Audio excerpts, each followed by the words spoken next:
от кого больше, уж вот вам виднее всего, от кого больше зависит наше будущее вступление в НАТО и ЕС? От Запада, грубо говоря, от ЕС и НАТО, либо от нас?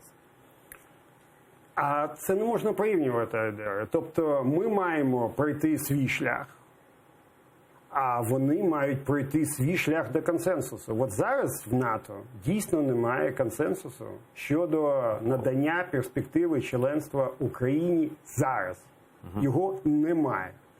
Але це не значить, що ситуація не може змінитися дуже швидко. От за останні декілька років ви ж бачили, як мінялася ситуація. Зараз відбуваються події, можемо це обговорювати, починаючи від Близького Сходу до Сполучених Штатів, а що відбувається в Росії. І от все це може призвести до того, що а ми кажемо, а ми почекаємо, нас хтось чекає, хтось не чекає. А хто нам сказав, що він нас не чекає? Тому, якщо ми так починаємо говорити, ну давайте будемо в якомусь буфері. І нікуди не підемо. Але реально це означає, що нам кінець, оскільки буферні держави, вони ніколи не мають жодного сенсу. Я скажу останню річ, це дуже важливо.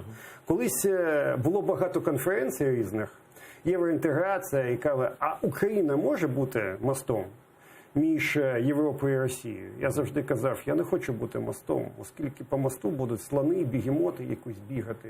Я хочу бути частиною того простору цінності, умовно, Європи і НАТО, трансатлантичної спільноти, які я розумію і які, я сподіваюся, все більше розуміють нас. І от результат останніх 5 років, один з дуже важливих, що нас поступово, не повністю, але поступово починають вважати своїми. Як тільки будуть вважати своїми, от тоді у нас з'явиться той шанс побачити щось таке. Але до того потрібно прийти.